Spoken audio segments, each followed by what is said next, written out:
with so much pressure and the wood's worth so much now that they want it all done in a good job, eh? And so, you know, most times it's okay, you know, you, like I did, bucked that tree there and made sure that nothing was going to come up and smack me, but you got to make about 1,000 decisions a day. You know, you're looking all over, what's going to hit me?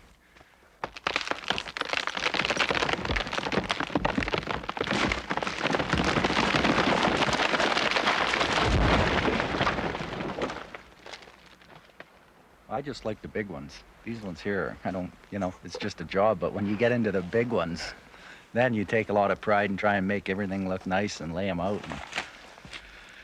But all the big ones are getting scarcer and scarcer.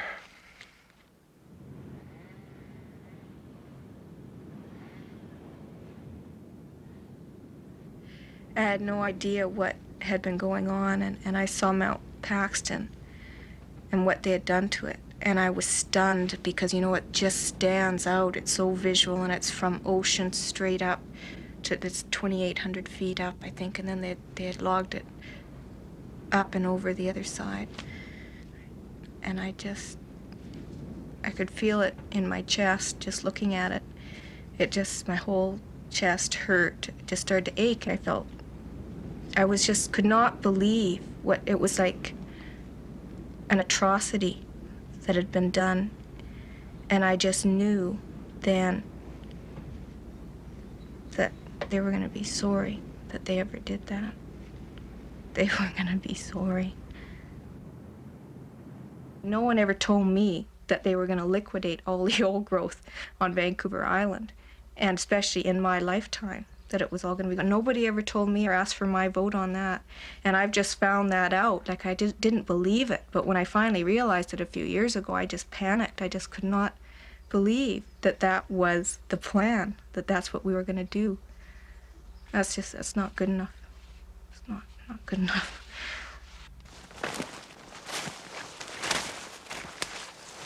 Coastal British Columbia, in Western Canada, is home to one of the world's last remaining temperate rainforests. Evolving since the retreat of the Ice Age 10,000 years ago, this ancient forest is one of the biological wonders of the world. A unique ecosystem, home to many of the world's oldest and tallest trees, the temperate rainforest once stretched from California to Alaska. Now, only 1/3 of the original rainforest remains, nearly all of that in British Columbia.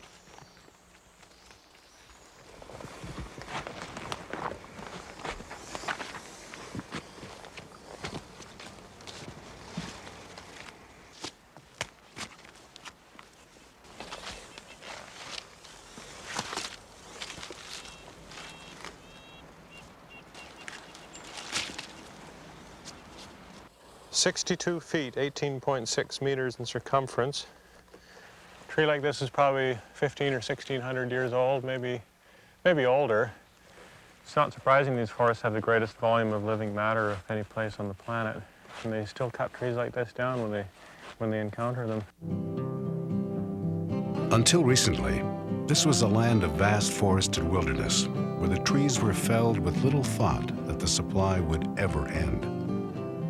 But since the 1940s, most of the smaller operators have been forced out of business, and the pressure on the forest has intensified.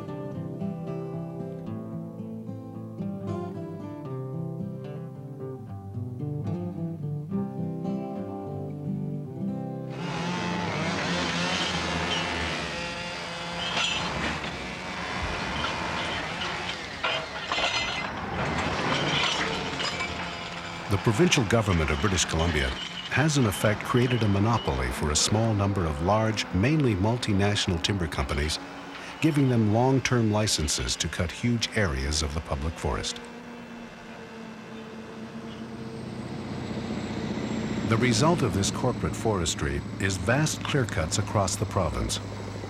The companies get the trees cheap, paying the government an artificially low price for the wood. So more trees have been cut in the last 15 years than in the previous 50. And the battle is on to defend what's left. These are the West Coast British Columbia logging practices. It's called progressive clear cutting. They start one side of a mountain, and they work their way up and over the top and down into the next valley.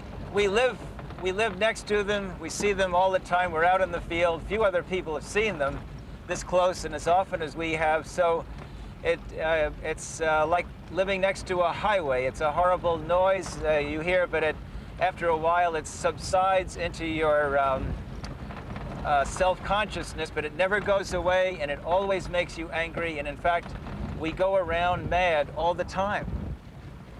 And this is beautiful. This is called integrated resource management.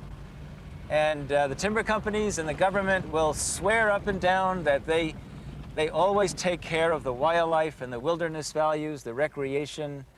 They carefully protect the ecosystem. And look what's left. It's nothing but a ravaged landscape. There will never be an old-growth forest here again. They say the bad old logging practices, they don't practice that anymore. But that's kind of amusing because nothing has really changed at all.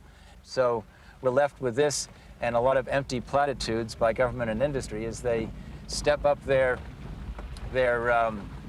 propaganda machine to tell the folks what a wonderful job they're doing.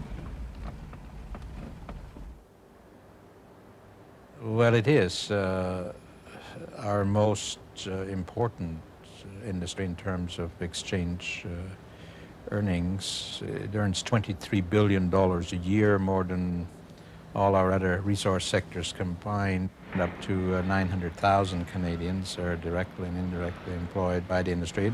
More importantly than that, whole regions of the country and over 350 cities and towns are dependent solely on the forest products industry for their livelihood. So it is a very important industry for Canada, and always will be.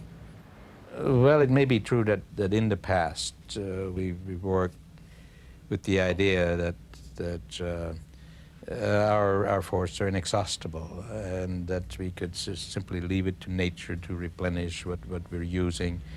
And yes, there were experiments of clear cutting that have proven to be disastrous in some area in terms of the stabilization of soils and this kind of thing. But these are images of the past. We're just coming in through our first blocks in the Walbrand here, Art, and coming down, following down the main valley here into the area which we hope to begin some activities later this year. Notice a lot of the cedar has dead tops. That's very characteristic of the old-growth rainforest. Cedar has a multiple top, not a single top on its tree. Has a multiple top, and you get a lot of these tops are dead. We're just coming up now to the basically to the end of a road system there. You can see down along the river there, the bridge, which is the end of the current road development. Looks like there's some people camped down there at the end of the bridge.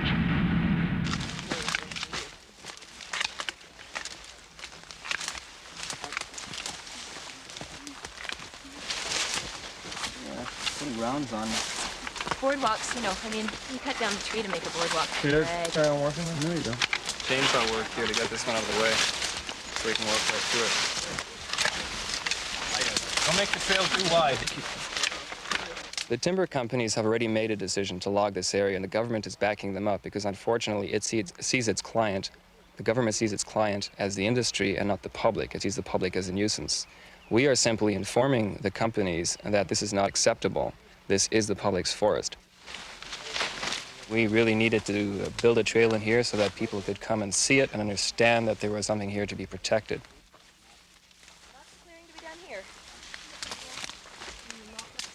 I would be prepared to go to jail. When I think of the consequences, if this kind of thing isn't halted or changed or somehow slowed down, the kind of utter destruction that we're having now, there won't be anything left. Wilderness such as this, mature forest, it's taken thousands of years to come to this stage, and never mind what they say, the logging people, whatever, the industry and the government, they say, well, they're planting and all the rest of it. We'll never see this again. There's just no way that we will ever see this kind of thing again. My grandchildren will only have the little bits that are left in parks. That's what worries me. A forest like this is literally one organism. It's hooked together through the plants and animals above the ground and a whole microscopic and macroscopic root system under the ground. It all functions as one organism. So when you clear cut this system, you destroy the structure, namely the large old trees, the snags, and the fallen trees that hold this system together.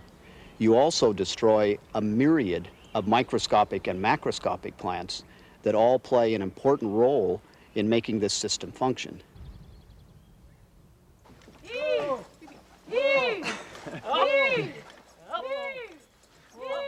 Scientists are just beginning to uncover the secrets of life in the temperate rainforest. 200 feet up this giant Sitka spruce is the world's highest canopy research platform.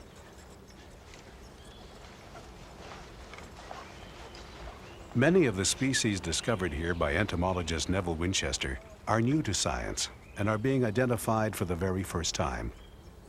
But the research platform is located in an area slated to be clear-cut logged, and time is running out. And what we were looking at is the insect arthropod community that is located in this particular type of old-growth forest. And we'd like to make some comparisons of what changes happen to that community as we go through an old-growth forest, out into a clear-cut area, and then into a secondary forest or a tree plantation. And what we were finding is that old-growth forests are internally resistant to insect outbreaks, which damage the trees. That damage is held in check by a very complex predator, insect predator, spider type community. When a catastrophic event, which is exactly what a clear-cut is, it happens over a very short time, when that occurs at the population level, these species go extinct and they're lost forever.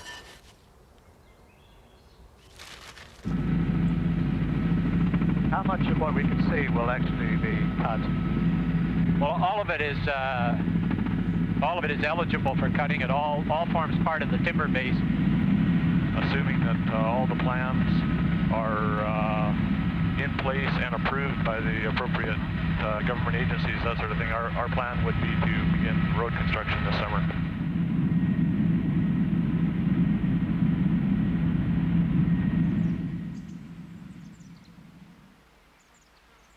We decided that we would establish a road blockade at this location, because here we're on the cusp between the massive destruction that the Fletcher Challenge has done on that side of the valley and the remaining wilderness from here down to the ocean. Let's say sometime you're arrested up there in the trees, right? Yeah. Let's say. Then they can charge you with conspiracy. Yeah, they're gonna go in the woods in there. Yeah. Okay, take your time. When you get up there, make yourself really comfortable. Try to get your leg over a branch. Put up a banner or something? But keep your feet in the stirrups. Okay. And if you can, use your safety from your harness. It's not an act of desperation. Over a branch. It's a calculated act of dedication. But the reality of when you're, of whether it's effective or not, at this point right now, it's only effective to the degree that that person, if they go up there, how long they'd be able to sit out. But very soon there'll be enough people that will be able to go up and have a large area tied together. We will then be in a position to effectively elude capture.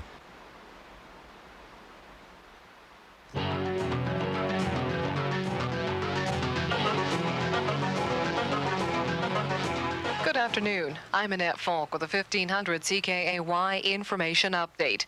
With 5 more arrests in the Walburn Valley today, a Fletcher Challenge spokesman says the company is running out of patience.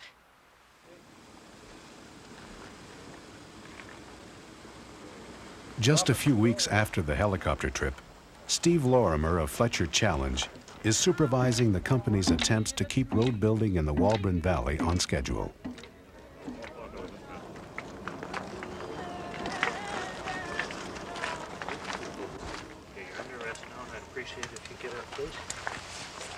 Thank you.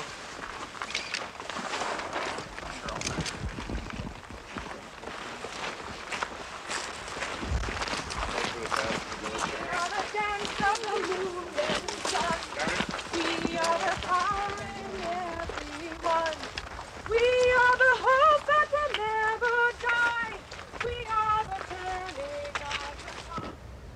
100 miles up the west coast of Vancouver Island is the isolated fishing village of Clayoquot.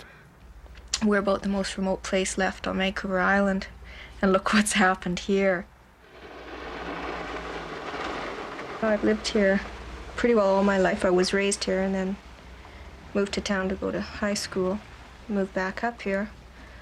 And people in the city, they tend to think that there's all this wilderness out here and they'll be able to jump in their camper or trailer and come out and see wilderness, and they just don't realize that there's hardly anything left, and what is left is slated to go.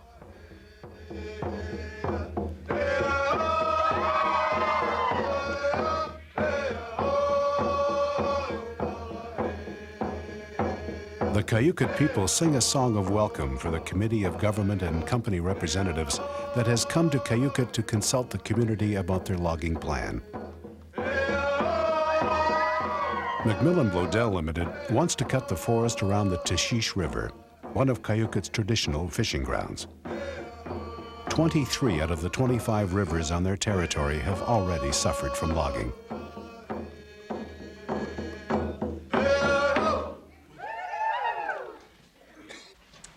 Tashish is one of our main rivers, and it's one of our last rivers to a way of life that these people, our people, have known for generations long before you have.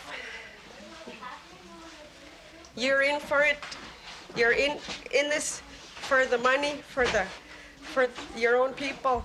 We're not in it for money. We're fighting for our way of life, for people, our children, our youth, our grandchildren. So when you leave, will you please take back outright no? The Clayoquot people say no. Thank you.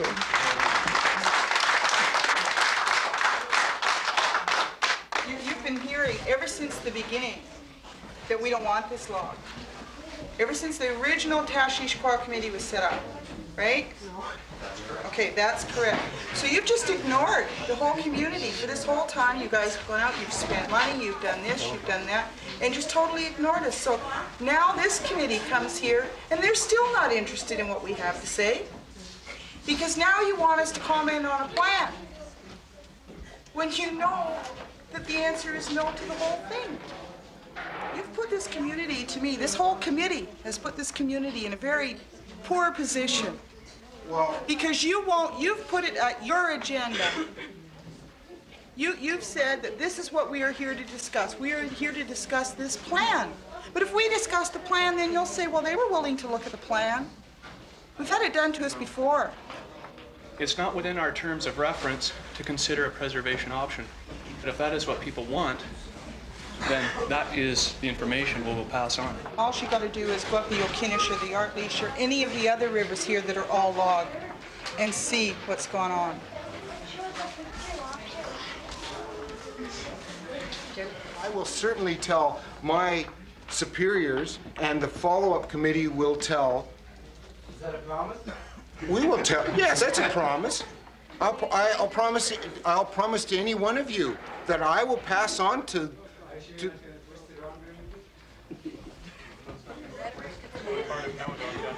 You can't twist no, can you? It's either no or not, right? So we will take this input back to our superiors, as I said earlier, and we will tell them that the people of Clayoquot said no.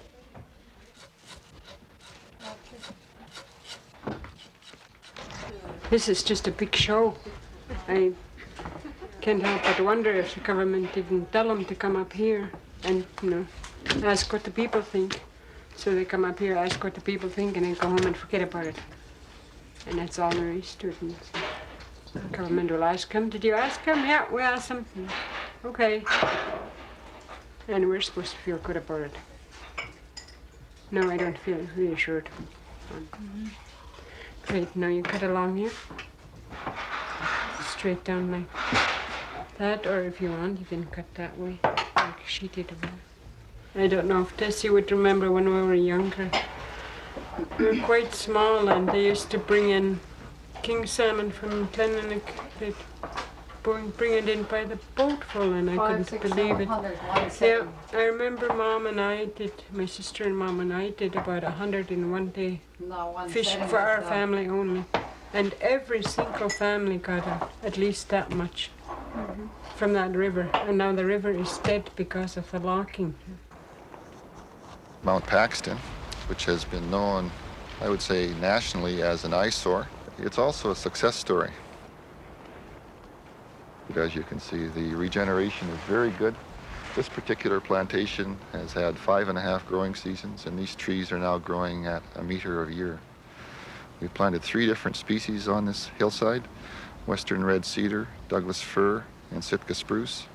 And all 3 of those species, plus alder and western hemlock, are coming in naturally. Well, the success story here, to me, has little to do with trees and a lot to do with corporate profits. It's preposterous to call 3 or 4 species of trees planted on a degraded hillside a forest. That's monoculturing. That's growing trees on a hillside to produce timber. We have removed the options from this site. We have taken away the genetic pool of not only the trees, but all the other plants and all the animals and plants that you can't see beneath the surface of the soil as well. So that loss of diversity makes this monoculture, or this monoculturing for timber, a very simplified, very easy prey for everything from insects to global warming. Over the last 10 or 15 years, our cutting rates have increased. What you see up this hillside in terms of clear cutting has spread like a cancer across the whole province.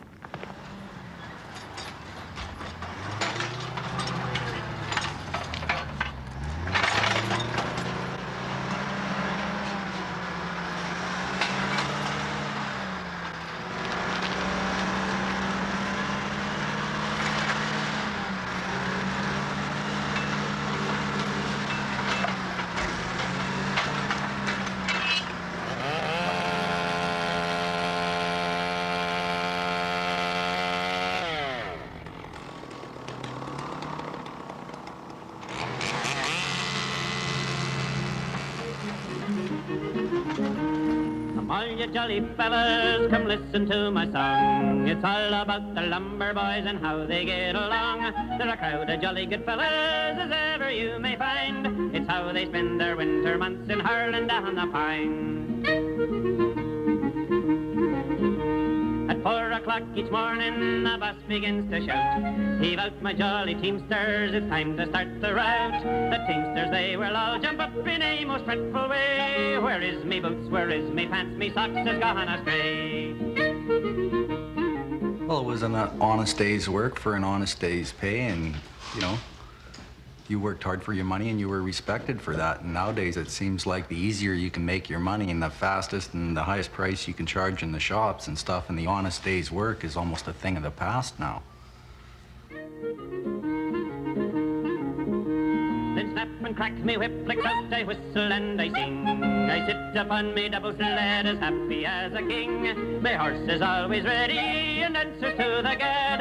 I'm sure there's no one happy as a double-sledded lad. I'm a third-generation logger. My father logged before me and his father before him. It's been in my family for as long as I can remember. Mine also. Yeah, grew up around it.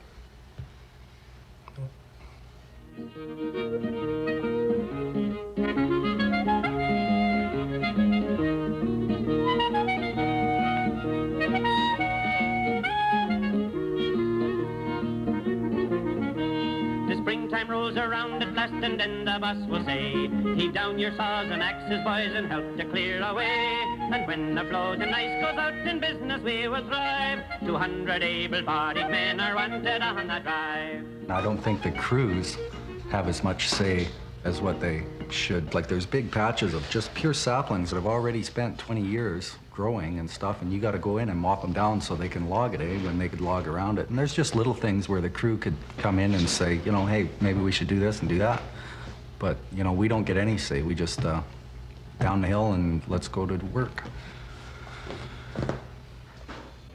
Well, to coin a phrase, I think shit runs downhill, and I think inevitably we get it. It all winds up here. You know, us guys aren't really interested in running. We would just as soon walk. We'd just as soon have an hour lunch break and get paid for it. We'd just as soon take our jolly time, you know, and log properly and spend hours, you know, taking one log out and not disturbing any of the ground. We'd like to do that. We have built a province that we should be able to be proud of. The standard of living, the homes, etc., etc. And that's because we harvest the trees and replant them. Now, we've got some problems, but we gotta say loud and clear that the IWA and its members, you people, are sick and tired of being the meat in somebody else's sandwich.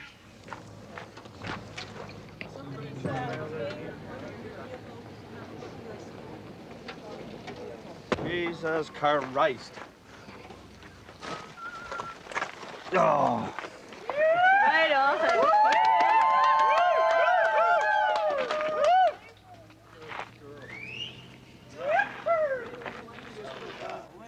It really is irreplaceable. There's nothing like it. Some of these trees started growing when Columbus landed, for Christ's sake, you know. And you can't, and they're just pulping these for toilet paper. It's ridiculous. I think environmentalists right now are the biggest threats to our jobs. And it's our area, in this area here, that is the biggest hit with environmentalist issues. I mean, let's face it, a lot of the issues that they've brought up, I mean, those are issues that we ourselves as loggers have seen for years, and we question some of the practices, and I mean, certainly some of the changes that they've helped to motivate are better. I'm not saying that they're all right and that we're all wrong, but there is a middle ground there. Well, and that's the thing, it's compromise. As of now, all it is conflict. It's just... But unfortunately, it's at the cost of our jobs, too, eh? To this point, How many jobs have we lost through environmental action so far? Well, with the cutbacks and everything, I can think of 15 here at Millstream Timber alone.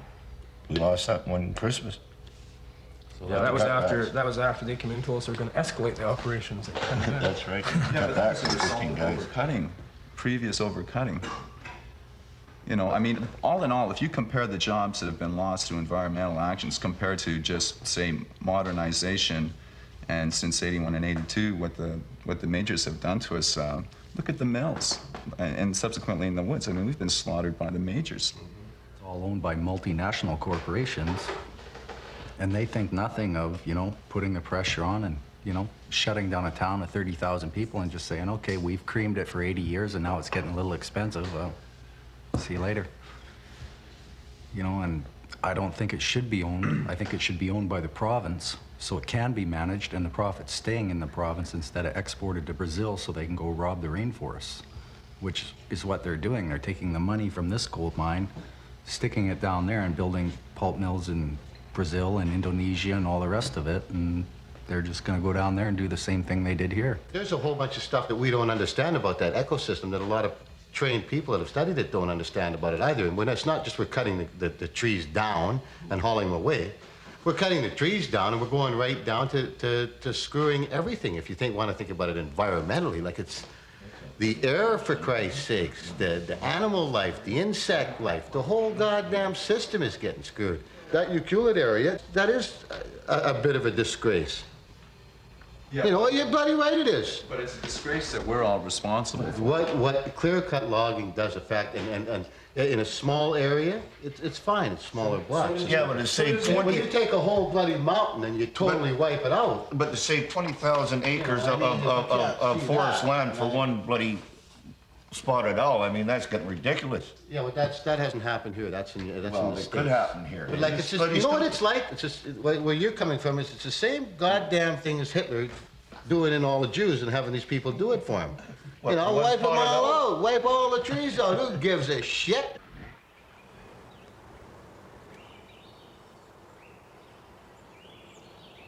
Although 90% of the logging in British Columbia is clear-cutting, there is an alternative: selective logging, taking out single trees without disturbing those around them. Merv Wilkinson has been selectively logging his forest for the last 45 years, and he has more trees on his land now than when he started. I don't feel that we have the right to destroy our forests. We have the right to extract from them. I think that's perfectly logical. And we can extract from them in such a way that we don't destroy them. It means not wanting all your dollars at once, but spreading them over a lifetime. You can harvest your annual growth. And that's what I do on this property. I've been doing for the last 45 years, harvesting my annual growth. They don't want anyone to know that there is an alternate method and that the alternate method pays. This operation's never been in the red.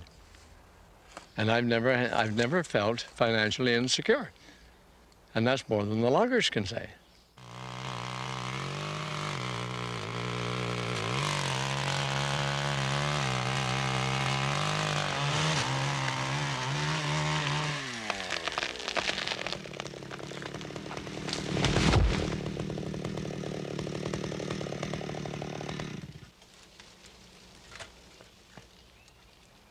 Signed, sealed, and delivered.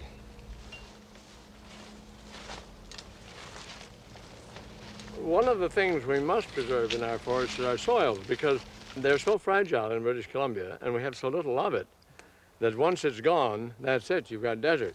So this is what you're trying to minimize impacts on, is all this fungal system and bacterial system in here, which all takes place in this area in about that much soil.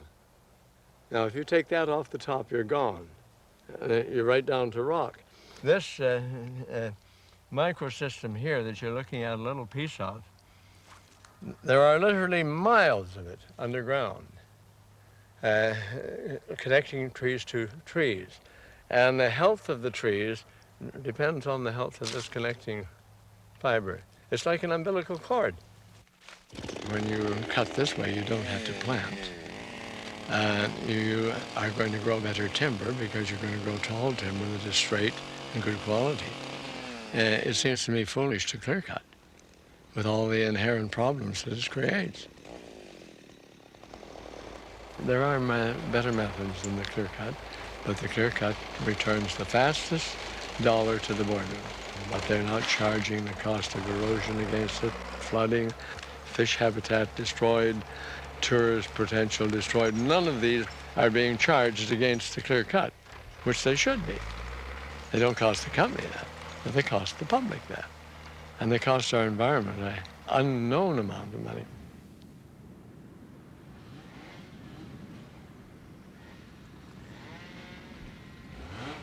This is the very last watershed on the east coast of Vancouver Island that hasn't been thoroughly logged off.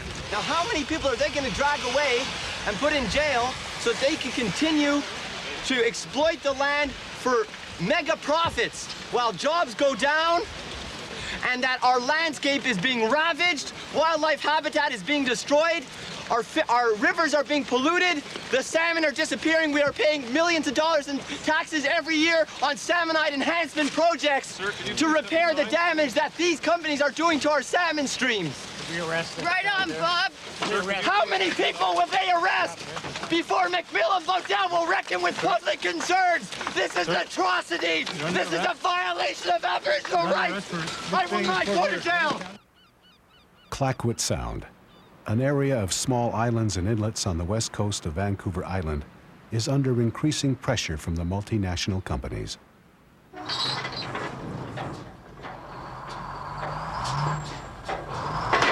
Millstream Timber is a logging company operating in Clayoquot Sound. The company has a contract to clear-cut part of the sound on behalf of Fletcher Challenge.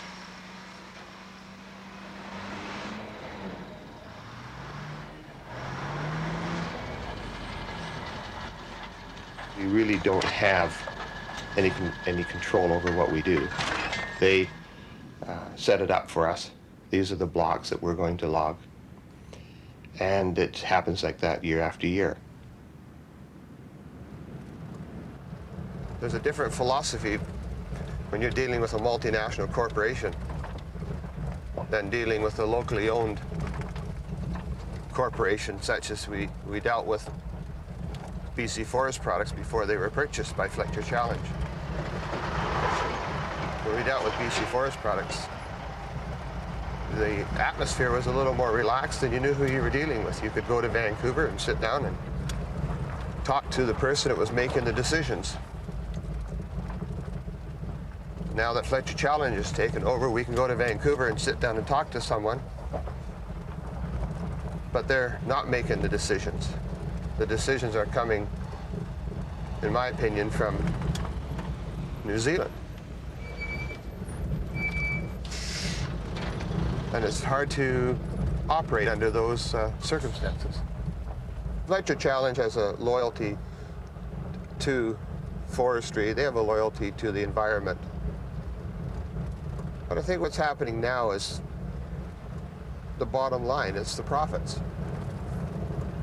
That philosophy of making the most profits isn't helping forestry practices in British Columbia.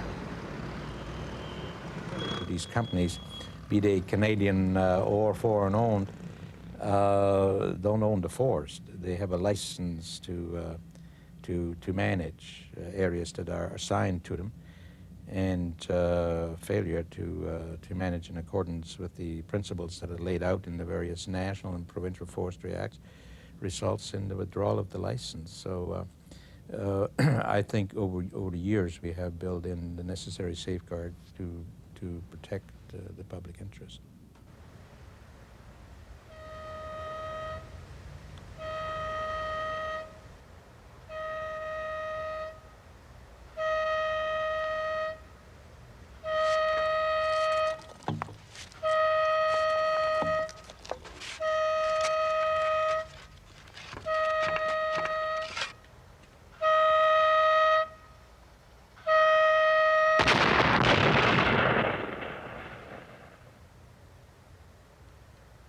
Fletcher Challenge in this case was pushing a road into Sulphur Pass, which was essentially the gateway to this area.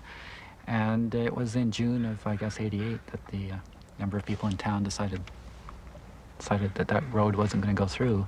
This is what BCFC wants to see happen to its shareholders? Yeah! The whole world is watching there!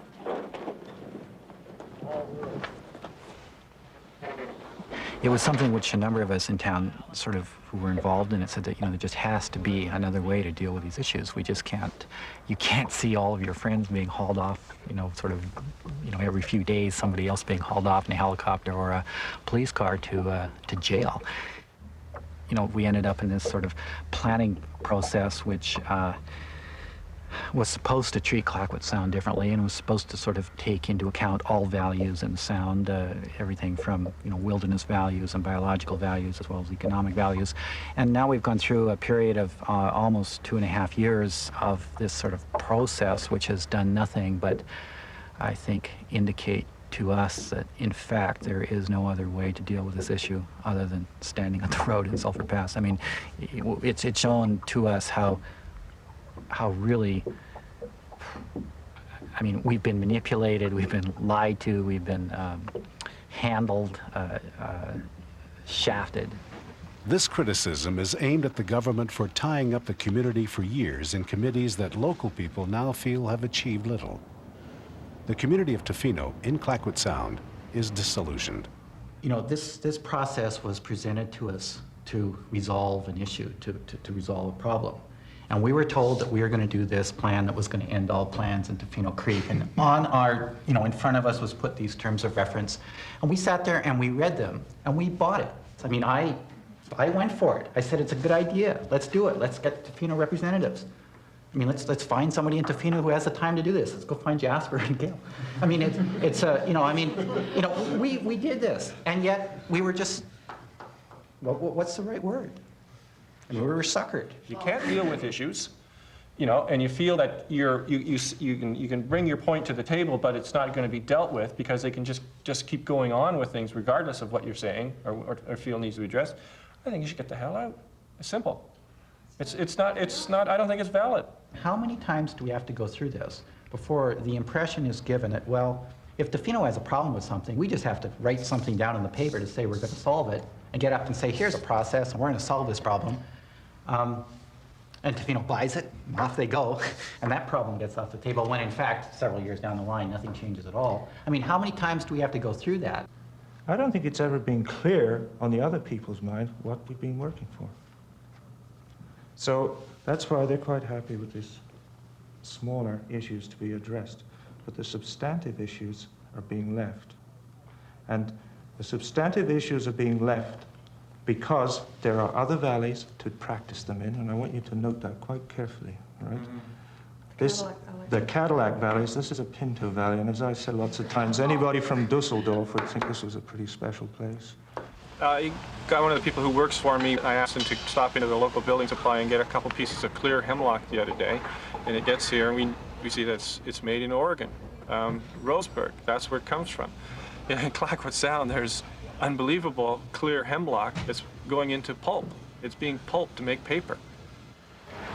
The wood's locked up under the control of a very small number of very large corporations that basically pay very little for the wood because they get the timber very cheaply. They're just in the timber business.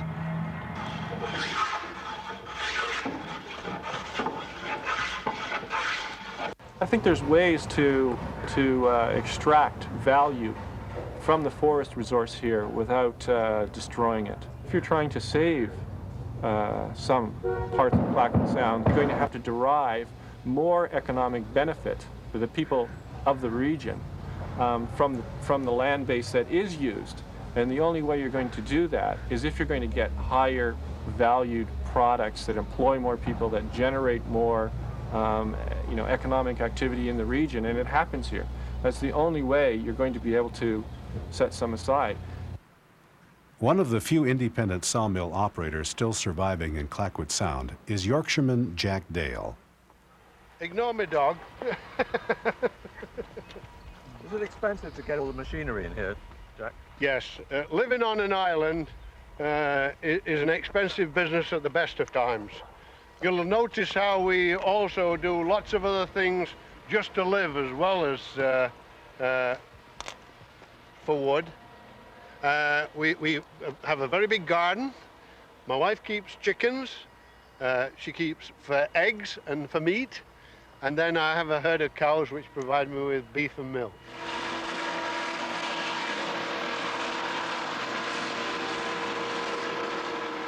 My son's built this mill. We have a market for all our high-grade products throughout the world. We're selling into UK, Holland, Italy, and New Zealand and Australia mainly. That's Western red cedar. This whole pile is Western red cedar, and you can see the quality in it. There's no knots in this at all. It's a very, very high selective wood for paneling and building boats and furniture and garden furniture and that type of thing. It's very much in demand in Europe at the moment, both for its colour and its resistance to rot. And that's what creates the high price because of the shortage of supply. This kind of wood can only come out of an old-growth forest. These trees were very nearly 1,000 years old when we cut them. If you continue cutting old-growth forests at the rate we are doing, somewhere down the line there's not going to be no more old growth. And it's a very hard balance to strike as to how much you're going to release. But you've seen some of the results of this with the redwood in California. And we've got, this is no different than here. We're selling this down into Oregon and Washington State now because they've already cut all their high quality cedar down there. And this is the one remaining place where it is. It is still available. See the spruce there, Sitka spruce with the scales on? And this is a cedar. That's probably about 700 to 800 years old. And in amongst it, you've got, there's a 400 or 500 year old cedar. Hemlock there, which is about 100 years old. And in amongst here, you've even got young growth. See the balsam growing up there, which is only probably 10 years old there. Here, we've got another 20-year-old hemlock. And that's what all those together, that is what an old-growth forest is all about. You never get that with a man-made forest. They all grow up together of the same age class. And that's what's so great about an old-growth forest. We don't take very much wood or raw material in the course of 20 years. We only need 5,000 cubic meters of wood a year. That's only like a patch of forest, probably about 6 to 7 acres. If I was given the opportunity of planning it, I see the future in Clayoquot Sound as probably a larger number of small operations. A larger number of small operations is probably less harmful to the environment than having just a small number of very large operators in here.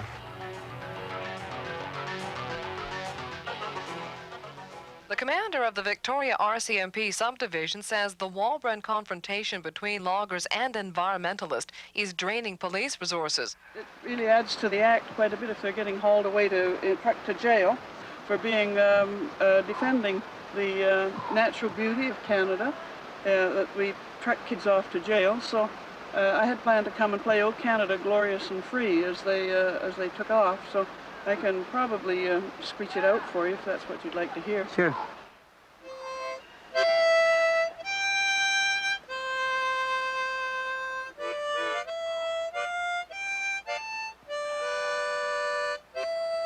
Can you hear me okay?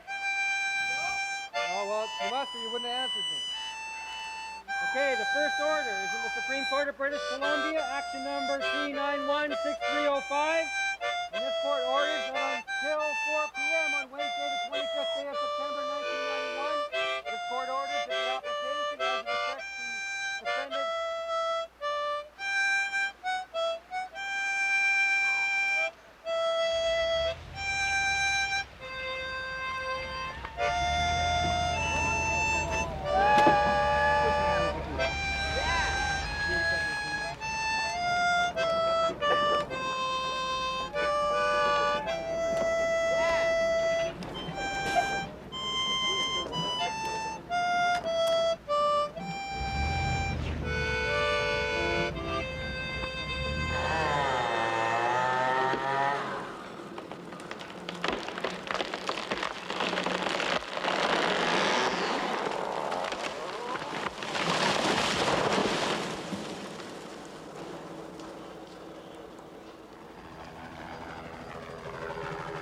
In spite of the growing criticisms, the timber companies insist that clear cutting does not create permanent damage to the diversity of plant and animal life. They say they can put the forest back. This area was reforested in the spring of 1990 with western red cedar and western hemlock seedlings. I have a western red cedar seedling here, so this has gone through one growing season and is now in its second growing season in the woods. Just up here you'll see the natural regeneration of western hemlock. This is what Mother Nature supplies, two little ones here and a western red cedar here. Further up here we have another western hemlock coming in, plus 2 or 3 other ones.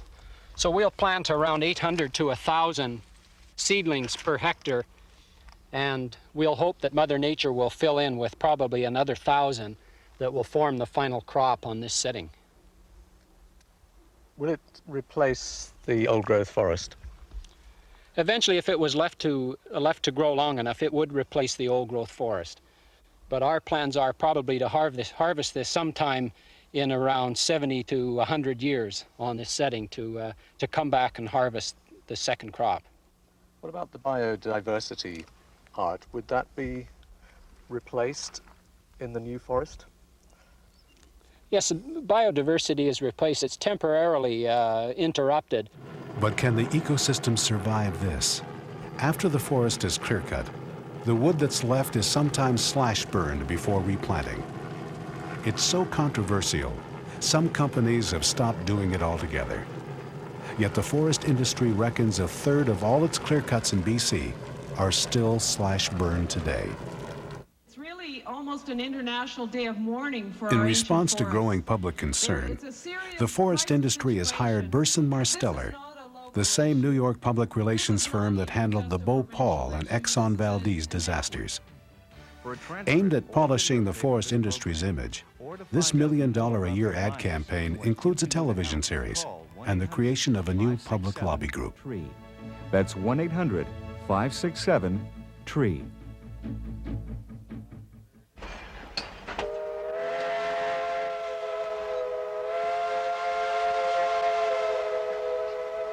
Tours of the forest are also part of the industry's attempt to convince the public that they are doing a good job. So be sure to keep your eyes open and we may be able to see some wildlife. And also along the way, we'll see all different stages of logging and reforestation, including young plantations and older second growth that has been intensively forest managed by doing spacing, pruning, or fertilizing. So just be sure to pay attention along the route and I'll point these things out to you. Thank you.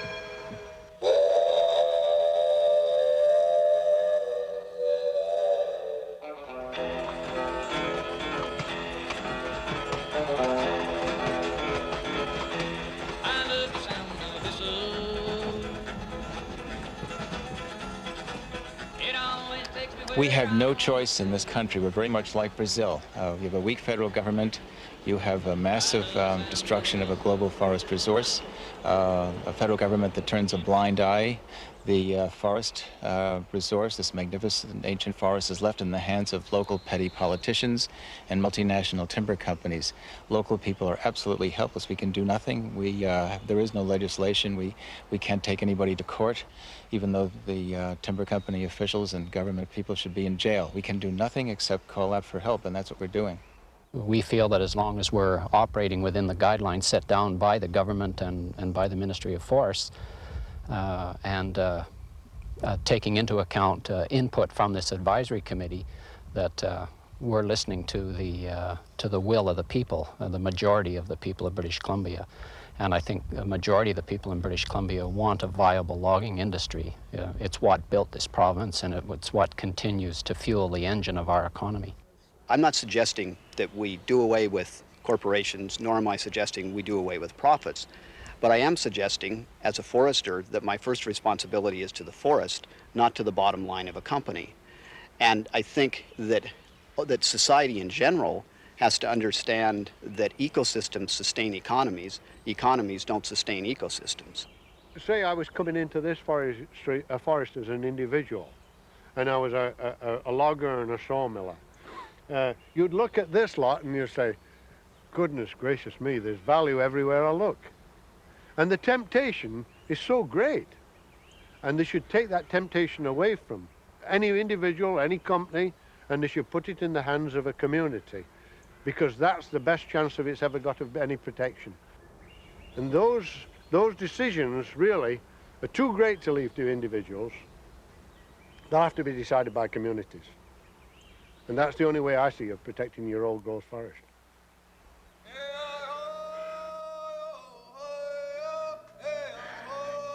I feel that we've been, over the last 10 years, we've been pushed into a corner, and we were trying to make our stand on, these are the last places left. We've been boxed into this corner, and now they want us to share what's left.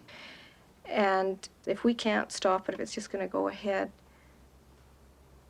I think that's really going to, it's going to kill the heart of some people up here. It's going to be, sorry, it's,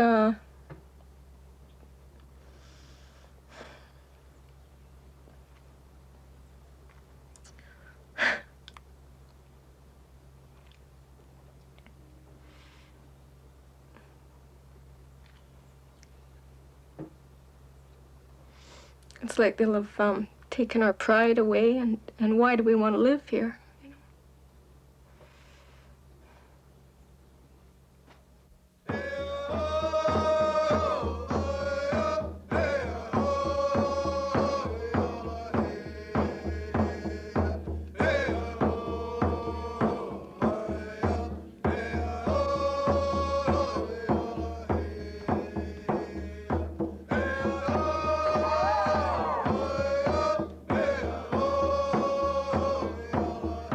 Multi-corporations, and you can visualize that there's these gods and chariots, and they're different. They're different than we are. They're not man, they're above man. And you're down here doing all the work. Like, I used to be fascinated by the pyramids, you know. How the hell did they ever build those pyramids? Well, I know now. Guys like us built them. Yeah. And that's exactly where it is, and we're doing the same thing. You know, people could come over here and wonder how the hell all this wood was cut down. when all the camps are gone and all, they'd say, how the hell did those guys, you know, you wouldn't believe it, but here is how it is. This is what's happening.